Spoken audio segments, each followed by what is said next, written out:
You're not about to come into New York and the game be easy. It's on their home court, it's on ESPN2 again.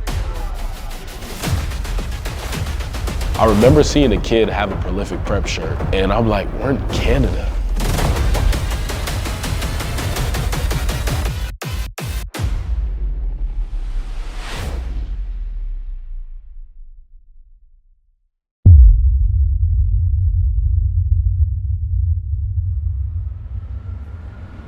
Excited matchup. We got a packed house here in Queens, New York, as we get set with a matchup with classic programs. We're talking about OSL, and then the crew is in the building. Prolific Prep is here tonight. It's going to be a fun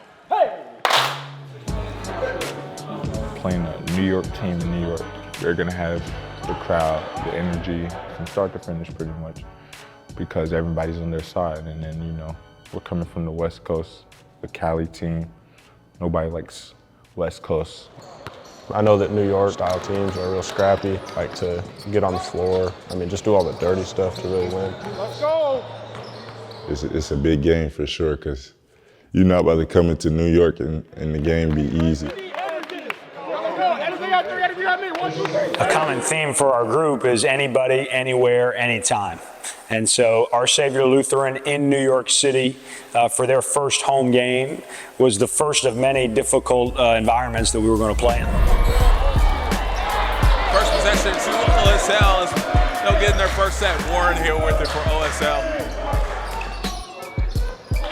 Nice little kickback set, long three, and a knockdown there, and all five going to AJ.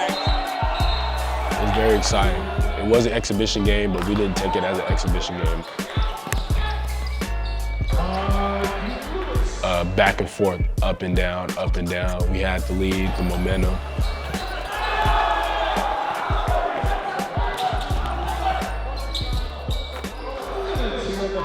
We were hyped up before the game, came out strong. We were up at halftime. And then just from there, it kind of tilted. It's a good environment for our guys. We started off really well defensively, then we let go of the rope. We've had good execution, we've had some bad moments, so we've got to tighten up here. This team is dangerous. Jackson and Moore can throw in shots at any time, so we got to tighten the rope a little bit. We were playing them real tight for 3 quarters, but not up to our standards at all. We were real disappointed in ourselves even at halftime. 3 quarters through, we were like, geez, we should not be in a close game with these guys. This game lasted about 3 quarters, and then we let go of the rope. And so that's a theme for our group early on in the year, is when things went bad, it avalanched from us. And that game in New York avalanched. And then it got to a point, and just in the second half, they just had momentum. That's really what it was. They kept capitalizing on plays, on plays, on plays, and then we ended up digging ourselves into a hole.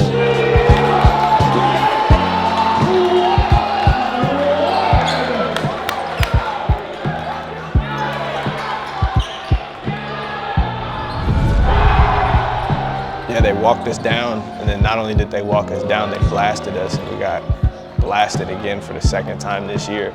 So it was no more excuse about we haven't been together. We've been together for like 4 or 5 months at this point. Maybe not playing games, but we know what each other does and what the makeup of our team is. Obviously, you know, we didn't have Tyron, that's a huge loss, but still, on paper, we have a bunch of guys who are high level, and going out and getting beat like that was embarrassing. This thing right now is about your culture and how tough you are, how mentally tough you are, and this is a long-ass year.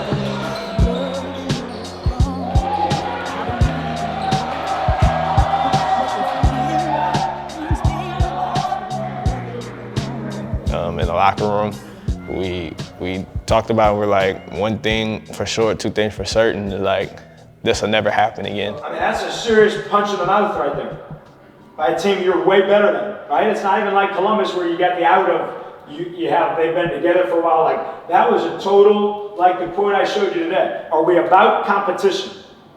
Are we about, like, and competition doesn't mean like ready to fight. Competition means, are you about executing, and are you about being mentally tough? As we flew from New York City to Toronto, the weight of what just happened really sat on my shoulders, because as a coach, that's now the second time that our team folded. And ultimately that turns the responsibility from the team to me.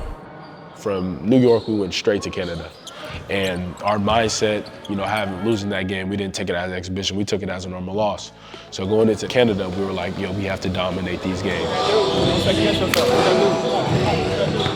There was a different level of focus. There was a different level of preparedness as we got ready to play Winston-Salem Christian. You kind of see our energy change in Canada and kind of more so start to find ourselves as a team a little bit.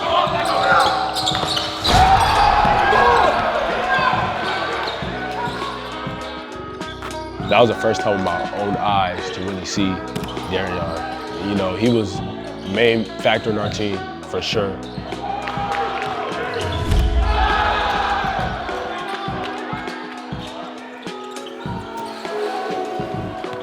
And I feel like our energy, our spirit as a team, it was way different. Like we were determined and we played way harder. There was a bunch of joy on our faces. So, that was a bounce back for us.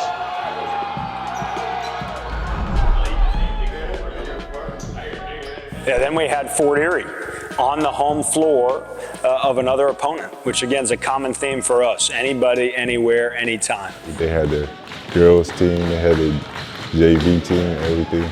So we was in a hostile environment. Last game in Canada, yo. Last game, give it all. It's in their home, bro. No matter what they do, we on their ass. Real. Come on, same yesterday. Let's build. We building. Let's go with OSL, bro. Let's do it and take that. We building. We building. Let's go. Together on 3. 1, 2, 3. Together. Yeah. We was ready to bounce back from New York. We was ready to kill. There was a lot of smack talking before the game and during it. Guess they thought we was weak or something.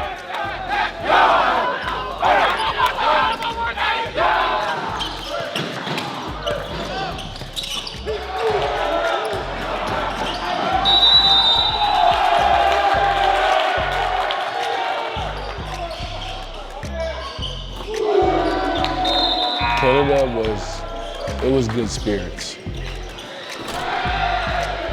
When I dunked on Duke,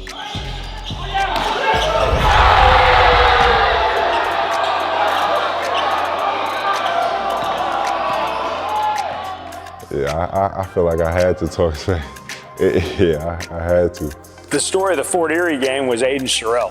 Aiden Sherrill's emotion, Aiden Sherrill's strong play really carried us to a good victory. That was probably one of the trips where I didn't know that we really had supporters like that. I remember seeing a kid have a Prolific Prep shirt, and I'm like, we're in Canada. Like, how did he able to obtain a Prolific Prep? And it's one of those shirts that even we wear. So that was the first time for us to really see like how much, people look up to us. It was crazy, really, because I wouldn't expect us to have fans in Canada, and like they had our shirts on and everything. I think having those kids making the tunnel for us and doing all that funny stuff, I think that honestly just gave us a brighter side and a brighter perspective on, how many people actually care for us, how many people are rooting for us, and it's not like we're in this dark hole all by ourselves. We got a bunch of people on our side. They started to understand what it means to wear Prolific, how you have to be at your best, and if not, someone else is coming after you. Man, our directors had a surprise for us when we arrived to Miami. That was pretty special. We traveled across the country for one game. I think that kind of shows how dedicated as a team and coaching staff we were to actually, playing against the top competition in the national schedule. When we pulled up to the neighborhood, we were kind of confused on where we were going, and then we pulled up all the way to the back of the neighborhood and we seen that big ass house. We didn't expect to be staying there because nobody said anything about it. So when we got there, we was like, what? It was like a yacht next to it, tree swings and everything. It was crazy. As soon as we stepped in the house, we was amazed, how beautiful the house was, how big it was. We did a little tour around the house. Yeah, we're super fortunate to have Seth Cohen as a partner to our program, but it's really bigger than that. The Cohen family is family to us. Seth and Angeline, his sons Logan and Gavin. Gavin is a heck of a basketball player. Logan, a really good hockey player, although not a good knee hockey player. And then Jackie and her husband, or her fiance, Devin, and then Maddie as well, a heck of a horseback rider.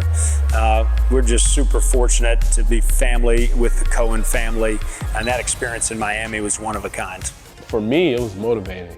Just knowing that, again, basketball then took me to the point where I'm in Miami, staying in a mansion, like just this orange ball, but it was a blessing. It was definitely like a fun experience, and it calmed us down a lot more. It got the jitters out of our body. This is a top 3 most important game on our schedule this year. And nationally televised, as big of a stage as it gets for individuals and for our group. And a big test of like, okay, let's see what they're really about. These dudes got 20 ball at bat.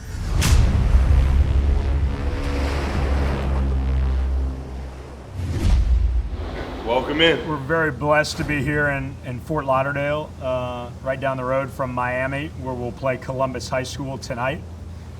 Seth Cohen has been fortunate enough to allow our team to stay at his house. It's an unbelievable experience for our guys and something we're very grateful for.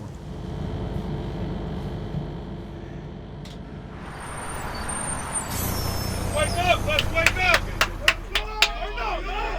Hell yeah! You know, being a little kid, we dream of being in big games like this, playing against the top guys, big atmosphere, TV.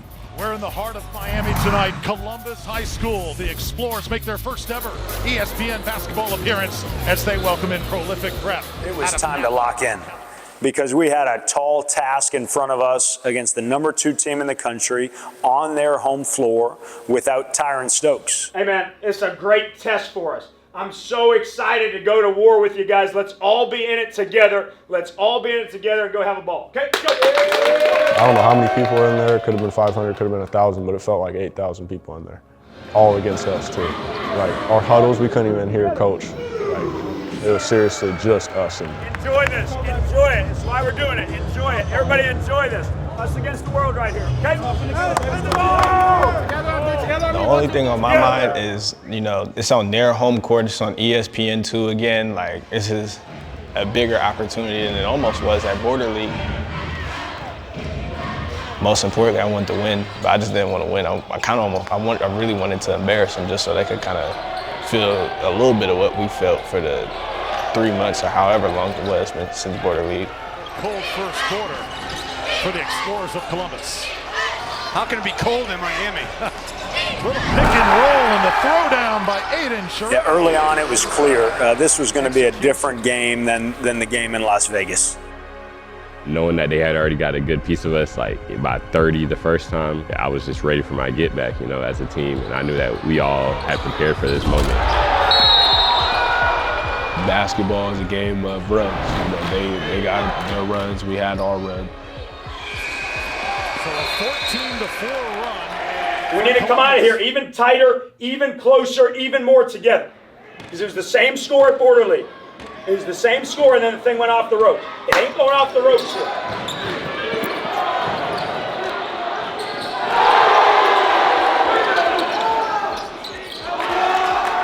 Just being able to be a part of that, even though I wasn't able to play, was still fun because I got to, you know, still talk trash on the bench and still coach up my teammates. The winner's graded the three-point master. We all showed up. I mean, I can't really think of anybody playing bad. Everybody played good. It was just one of those games where they were playing good too. Stuff's too important.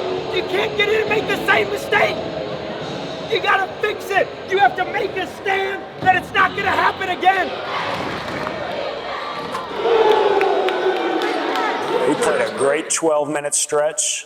With under 2 minutes to go, we have a 9-point lead on the home floor of the number 2 team in the country. Like we started to slack a little, and then everything went bad. Me and Darian, we ended up fouling out. You know, it was just a tough situation for a lot of people. Just kind of just get thrust in. Getting his own rebound, Abdullahi will knock it away. Final 10 seconds, Caden Boozer.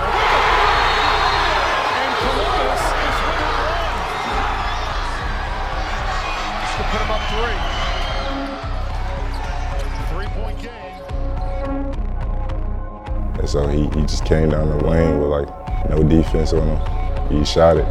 He made it.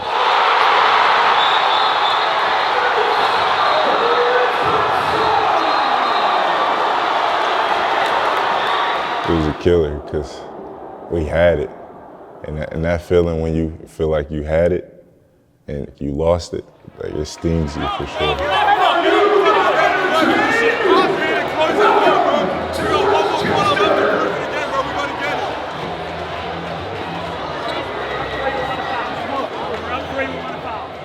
And we could see it on our team's face in that huddle leading into overtime, and we did not have the appropriate mindset.